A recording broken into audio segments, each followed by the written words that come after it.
शम्भो स्वयम्भो शम्भो शिव शम्भो स्वयम्भो शम्भो शिव शम्भो स्वयम्भो शम्भो शिव शम्भो स्वयम्भो शम्भो शिव शम्भो स्वयम्भो शम्भो शिव शम्भो स्वयम्भो शम्भो शिव शम्भो स्वयम्भो शम्भो शिव शम्भो स्वयम्भो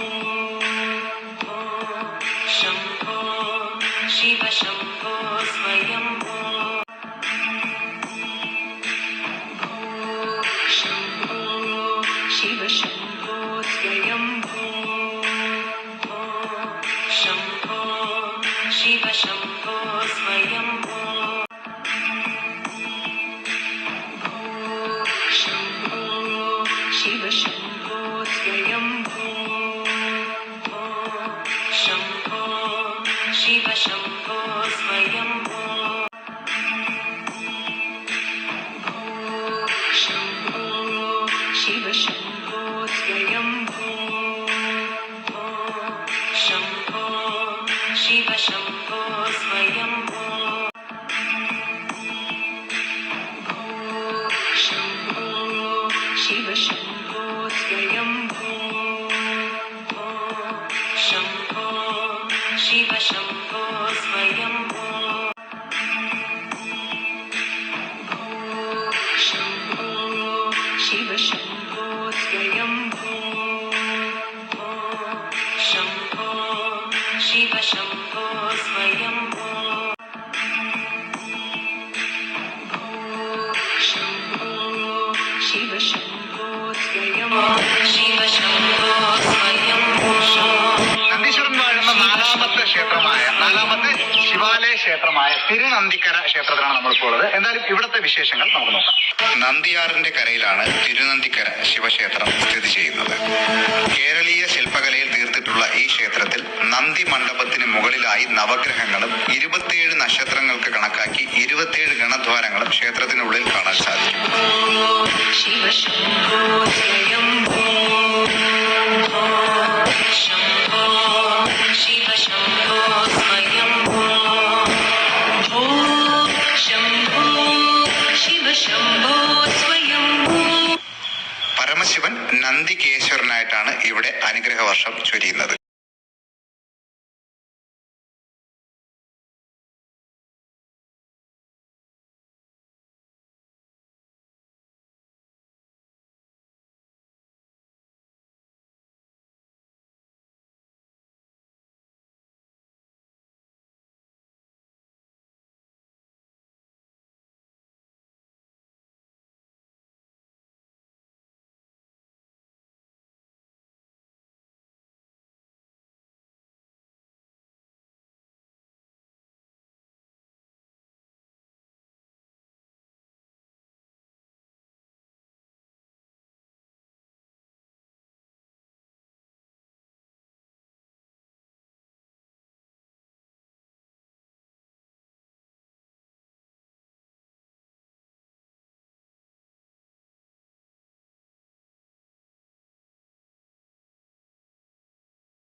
കാണാൻ സാധിക്കും. शिव शम्भो स्वयम्भो शम्भो शिव शम्भो स्वयम्भो शम्भो शिव शम्भो स्वयम्भो പരമശിവൻ നന്ദികേശ്വരനായിട്ടാണ് ഇവിടെ അനുഗ്രഹവർഷം ചൊരിയുന്നത്. തിരുനന്ദിക്കര ക്ഷേത്രത്തോട് ചേർന്ന് തന്നെ വളരെ പ്രശസ്തവും പഴമേറിയതുമായ ഒരു ഗുഹാക്ഷേത്രവും നമുക്ക് കാണാൻ സാധിക്കും.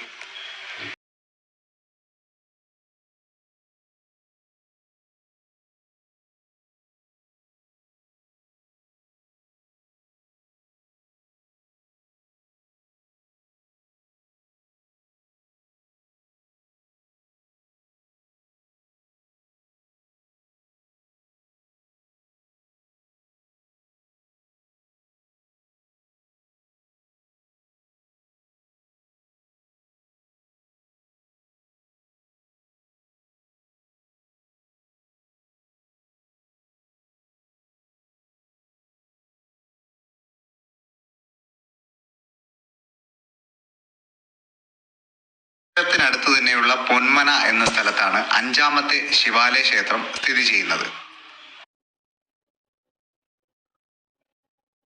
അങ്ങനെ നമ്മള് ശിവാലയത്തിലെ അഞ്ചാമത്തെ ക്ഷേത്രമായ പൊന്മന തീമ്പിലാൻകുടി ക്ഷേത്രത്തിൽ എത്തിയിരിക്കുകയാണ്. എന്തായാലും നമുക്ക് ഇനി ഇവിടുത്തെ ക്ഷേത്രവിശേഷങ്ങൾ.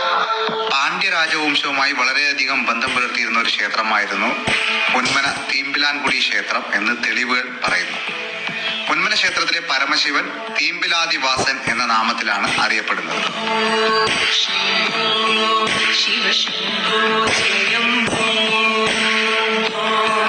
शम्भो शिव शम्भो स्वयम्भो അക്കല പോകുന്ന വഴിയിൽ മുട്ടക്കാട് എന്ന സ്ഥലത്താണ് പന്നിപ്പാകം ക്ഷേത്രം സ്ഥിതി ചെയ്യുന്നത്.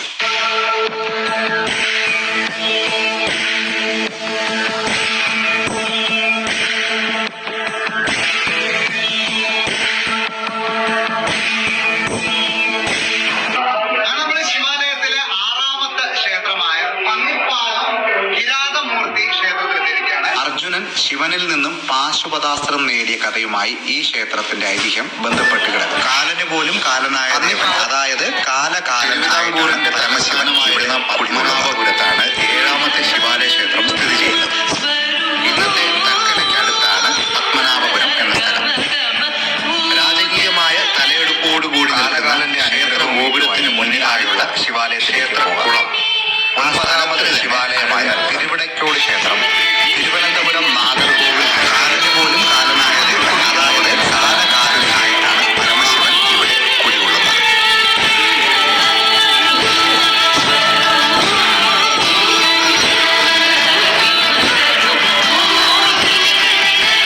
കാലകാലന്റെ അനുഗ്രഹവും കുമാരകോവിൽ പോകുന്ന വഴിയിലാണ് മേലാങ്കോട് ശിവാലയമായ തിരുവിടയ്ക്കോട് ക്ഷേത്രം.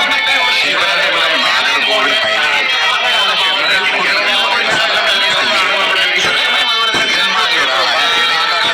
ഇവിടെ നിന്നും സ്വർഗം പോലും എന്നൊരു വിശ്വാസവും നിലനിന്നു പോരുന്നു. ശിവാലയത്തിന്റെ പേരിൽ നിന്നുമാണ് തിരുവിടയ്ക്കോട് എന്ന പേര് വന്നതെന്നും പറയപ്പെടുന്നു.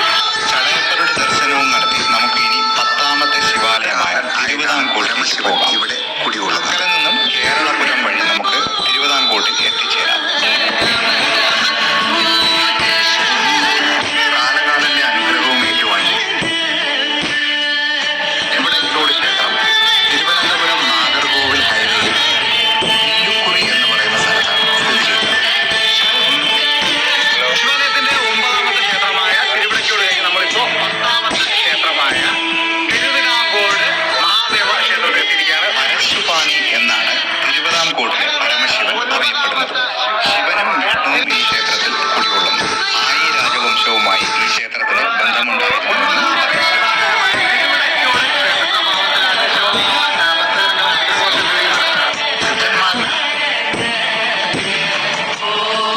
शम्भो शिव शम्भो स्वयम्भो നിന്നും കേരളപുരം വഴി നമുക്ക് തിരുവിതാംകൂട്ടിൽ എത്തിച്ചേരാം. നമ്മൾ കണ്ടിരുന്നു ശിവവിഷ്ണു സന്നിധി. അത് കഴിഞ്ഞാൽ നമ്മൾ വീണ്ടും കാണുന്നത് 10ാമത്തെ ശിവാലയ ക്ഷേത്രത്തിൽ. തിരുവിതാംകൂട് നമുക്കിവിടെ കാണാൻ സാധിക്കും. 2 കൊടിമരവും അതുപോലെ തന്നെ ശിവന്റെ സന്നിധി കൊണ്ട് വിഷ്ണു സന്നിധി കാണാൻ സാധിക്കും.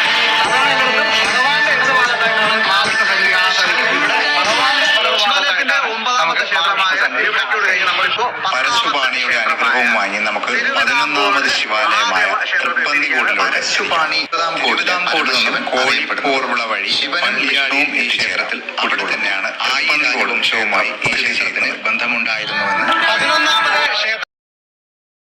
11ാമത് ശിവാലയമായ തൃപ്പന്നിക്കോട്ടിലോട്ട് തിരിക്കാം. തിരുവിതാംകൂട് നിന്നും കോഴിപ്പോർവിള വഴി പള്ളിയാടിയിൽ എത്തിച്ചേരാം. അവിടെ തന്നെയാണ് തൃപ്പന്നിക്കോട് ക്ഷേത്രം സ്ഥിതി ചെയ്യുന്നത്. മഹാവിഷ്ണുവിന്റെ വരാഹ അവതാരവുമായി ഈ ക്ഷേത്രത്തിന് ബന്ധമുണ്ടെന്ന് പറയപ്പെടുന്നു. വരാഹത്തിന്റെ മുറിഞ്ഞ കൊമ്പിന്റെ രൂപത്തിലാണ് ഇവിടുത്തെ വത്സലേശ്വരനായെന്ന് പറയപ്പെടുന്നു. മഹാവിഷ്ണുവിന്റെ വരാഹ അവതാരവുമായി ഈ ക്ഷേത്രത്തിന് ബന്ധമുണ്ടെന്ന് പറയപ്പെടുന്നു.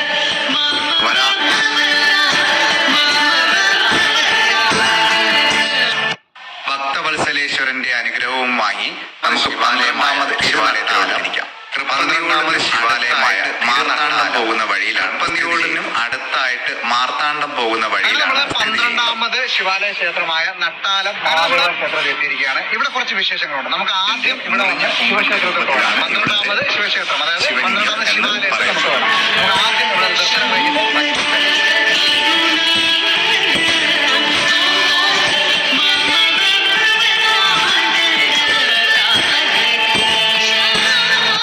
ഭക്തവത്സലേശ്വരന്റെ അനുഗ്രഹവുമായി നമുക്ക് 12ാമത് ശിവാലയത്തിലോട്ട് തിരിക്കാം. 12ാമത് ശിവാലയമായ തിരുനട്ടാലം തൃപ്പതിയോടിനും അടുത്തായിട്ട് മാർത്താണ്ഡം പോകുന്ന വഴിയിലാണ് സ്ഥിതി ചെയ്യുന്നത്. അങ്ങനെ നമ്മൾ ഇവിടുത്തെ തെപ്പക്കുളത്തിലെ 12ാമത് ശിവാലയ ക്ഷേത്രമായ നട്ടാലം അവസാനമായിട്ട് കുളത്തോട് കുറച്ച് വിശേഷമാണ്. നമുക്ക് ആദ്യം ഇവിടെ വന്ന് ശിവക്ഷേത്രത്തിൽ പോകണം. നമ്മൾ ശിവാലയം ശിവക്ഷേത്രം, അതായത് 12ാമത് ശിവാലയത്തിൽ നമുക്ക് പോകാം. നമുക്ക് ആദ്യം നമ്മൾ ദർശനം കഴിഞ്ഞ് ചേർന്ന് നിൽക്കുന്ന ശങ്കരനാരായണ ക്ഷേത്രത്തിൽ ദർശനം നടത്തിയാൽ ശിവാലയം പൂർണ്ണമാവുള്ളൂ. അപ്പൊ നമ്മളിപ്പോൾ നിൽക്കുന്നത് ശങ്കരനാരായണന്റെ മുമ്പിലാണ്. അതോട് ചേർന്ന് തെപ്പക്കുളത്തിന് അരികിലായി തന്നെയാണ്. നമുക്ക് എന്തായാലും ഉള്ളിൽ പോയി വിശ്വസിക്കാം. അങ്ങനെ നമ്മൾ ശങ്കരനാരായണ ദർശനം കഴിഞ്ഞിറങ്ങിയിരിക്കുകയാണ്. നമ്മൾ 12ാമത്തെ ശിവക്ഷേത്രത്തിൽ മാത്രമാണ് നമുക്ക് ശിവാലയം കഴിഞ്ഞു വരുന്ന ഭക്തർക്ക് ചന്ദനം പ്രസാദമായി നൽകുന്നത്. ചന്ദനം വാങ്ങി നമ്മൾ 11 ക്ഷേത്രങ്ങളിലും ഭസ്മം വാങ്ങിയാണ് ശിവാലയ ഓട്ടം നടത്തുന്നത്. 12ാമത്തെ ക്ഷേത്രത്തിൽ ചന്ദന മഹാദേവനെ ദർശനം ചെയ്തു കഴിഞ്ഞാൽ അവസാനമായിട്ട് ശിവാലയ ഓട്ടം പൂർത്തിയാകുമ്പോഴാണ് ശങ്കരനാരായണ ക്ഷേത്രം. നമ്മൾ ശിവാലയം പൂർത്തിയാക്കുകയാണെന്ന് വെച്ചാൽ